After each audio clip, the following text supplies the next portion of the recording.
Alright, so we are going to test drive the Model 3 Performance. So, yeah, first time driving Model 3. Yep.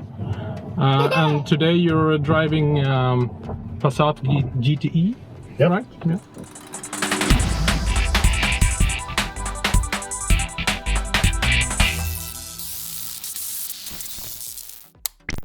It doesn't look that way, but it was a bit scary coming down here, and I can imagine in the winter it's a bit slippery. No go with GT. Okay, so you can't get up here. No. All right. I can assure you, it's not a problem with this one. It's a pretty bad road. Yeah. Silence. Yeah. But it's not much different with the GT, right? Because you're driving on electric, this small road. Yeah.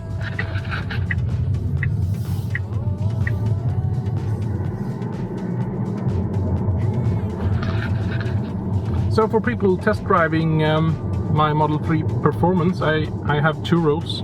One is they pay the insurance if something happens, and secondly they have to warn before they push the accelerator, because otherwise you can injure your head if you're not aware or ready with your head. So how does it feel to drive? It's very precise. It's every little motion you feel it, and very good response. So we have some back roads before we come out to a bigger road. Yeah. I really like, cruising around in these slow speeds as well, especially if it's good tarmac, because now it's a bit noisy, but if it's good tarmac, it's really nice. And speaking about that, maybe you've seen my videos I've made about the road noise in the Model 3 Performance, and it's kind of interesting because this summer it's been some days with 35-37 degrees, and the sun's been warming up the tarmac a lot, and then you get much softer tires, and you actually, it reduces the noise quite a lot, and also the tarmac gets a bit softer, so it's a big difference compared to when it's colder outside. Alright, so we are approaching the motorway. Yeah, so hold on. The thing is, if you wanted to, really go, you have to slam the accelerator pedal. But you can't do that now because we got this in front of us. So it's a no-go. Too bad.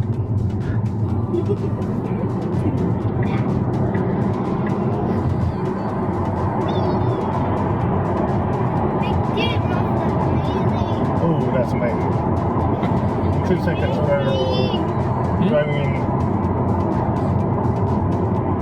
I'm sorry. 110. Yeah, I mean, even though I could feel you didn't accelerate fully there. No. So, that was maybe halfway or something. Yeah.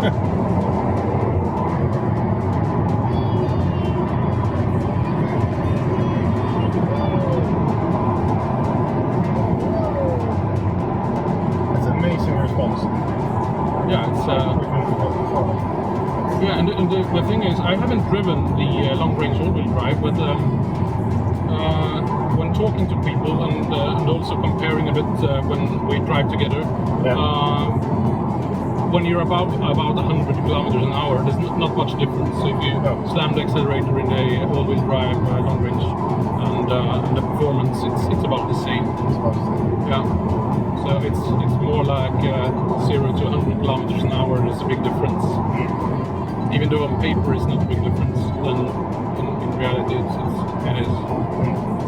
And this nice roundabouts, like 2 of them, and then a big turn into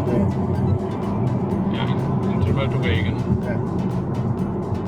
We'll see how it handles. How it handles this huge turn. Right, so it's very fun to press the pedal on that one. Nice and stable. Road. I'm sorry, but I think that you got another car in front of you. Maybe you have to take a couple of turns in the roundabout. Go back to the other one. I think we'll do that. Yeah. So it will be no one in front. Alright, so going back to the first roundabout, people must be asking themselves, what are they doing? Crazy people. Okay, so... hopefully. This turn ahead is very fun to accelerate.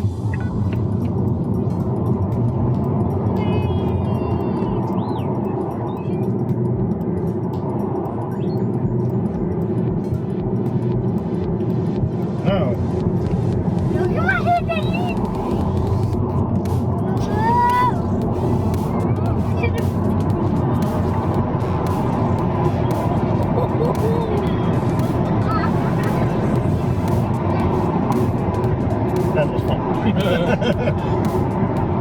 So, very good handling, laying very good on the road. Yeah. Oh, another time doing the GT, then that makes it fall into pieces.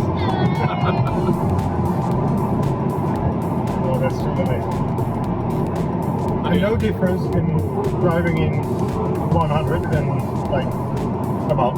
It's the same feeling. Alright, above is 100 plus. 105. Yeah, Yeah. of course. Yeah. This one has the fully self-driving package, but the AutoPilot is standard now. So you will have that if you order a Model 3 as well. And now you didn't test it, but if you want, you can just go straight ahead again to test it. Mm-hmm.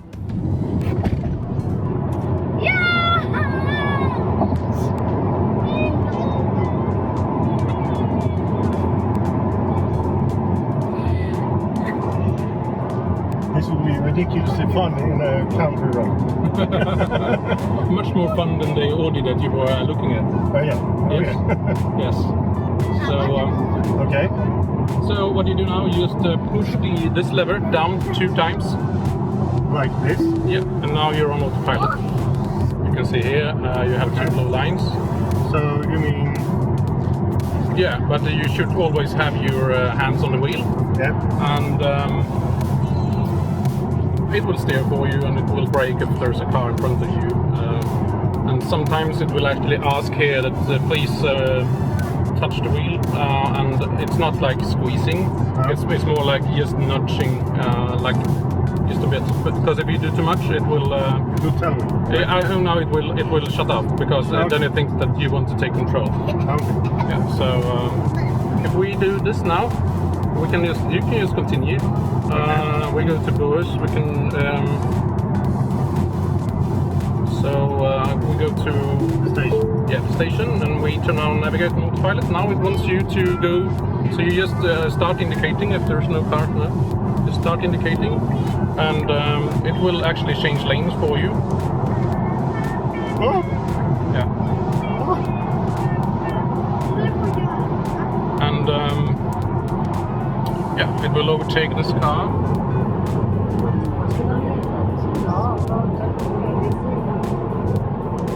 And pretty soon it will know that we're going to take the next exit, so it will ask you to confirm a lane change. So you just start indicating a bit, and it will change lanes. And it will also take the exit automatically for you. So you don't have to do anything. Just relax, be prepared if something happens. You always have to be prepared if there's someone or something coming out on the road or something. It's getting better. There's still some quirks with the navigating autopilot in Sweden, but it's getting better. So now it's 500 meters. This one says 800 meters, but the exit is actually about 500 meters. Yeah. And it will start to indicate just before the exit, and then it will take the exit for you. So we're coming up to the exit. It starts to indicate, and it takes the exit. So those features are not available on the standard AP. It will keep in the lane, and it will be it will be braking if the car in front of you brakes. Yeah. But you don't have these lane changing functionalities. So, and to cancel, you just push this up, and then you can drive manually. Oh, now it's actually indicated that you're going to turn. But we're going to cancel that because that was just a so we can actually. Nu kör in i rondellen och tar den fjärde avfarten. Nej, vem är det här? Det är inte. Okay, so we can go back.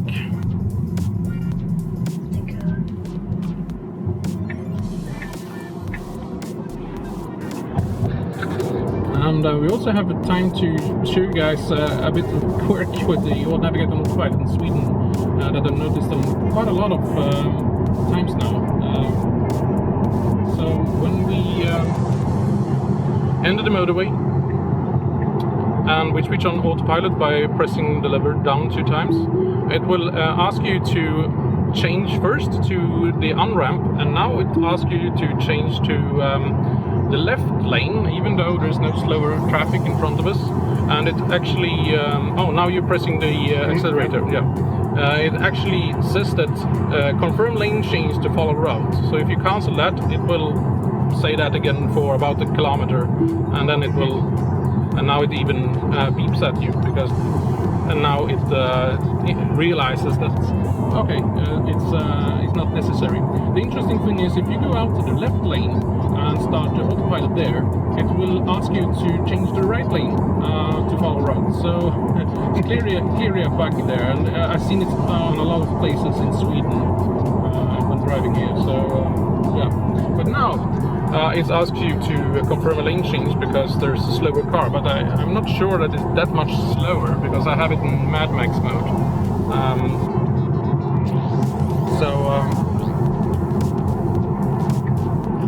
If it, now when it doesn't ask you because it just cancels, you have to push the lever all the way down to change lanes.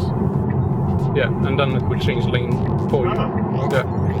So when the Navigator Autopilot wants you to confirm, you can just tap the indicator, but otherwise you have to push the lever all the way down or up, depending on which lane you can change to the left or right. Yeah. So a bit scary. It's a little bit scary in the beginning.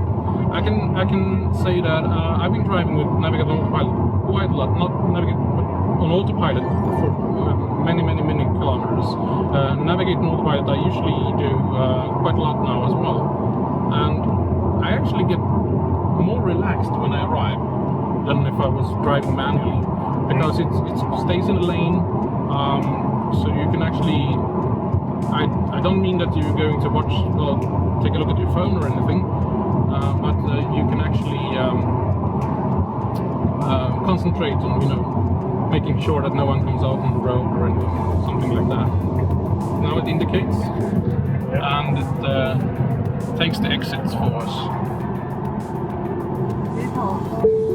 And now it shuts off because we're approaching them. Brake, everything. Yeah, it does, but I think it's too slow, so I will just disengage it and up, yeah, and drive manually. Yeah. You can also push the brake pedal or yeah, okay. Just on the way to. Yeah, but I usually prefer to just push the lever up to cancel or disengage it. I think it's kind of interesting to see the development, because I've been driving with Autopilot since the first version came out. It was actually activated about the same time as I picked up my first Model S in Europe. So it's interesting because when they launched the Autopilot version 2, it was a lot worse. People were complaining that it didn't work as well as with Autopilot 1. Autopilot 1, for you guys who doesn't know, was a system by Mobileye, and Tesla, they bought that system from them, but then they decided to develop their own hardware and software, and that resulted in an Autopilot version 2. Now The AutoPilot 2 neural network learns so fast, so it gets better. I mean, really quickly. It still has some problems. Sometimes it's a bit too careful. It thinks that someone is cutting in front of you, but even though they doesn't. But my experience is that it works very well. Alright, so we're almost back, and what do you think?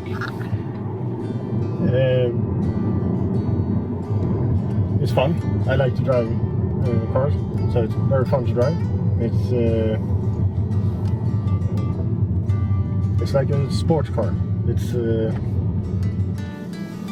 powerful, good response, and you know where you have it on the road. There's no surprises or anything.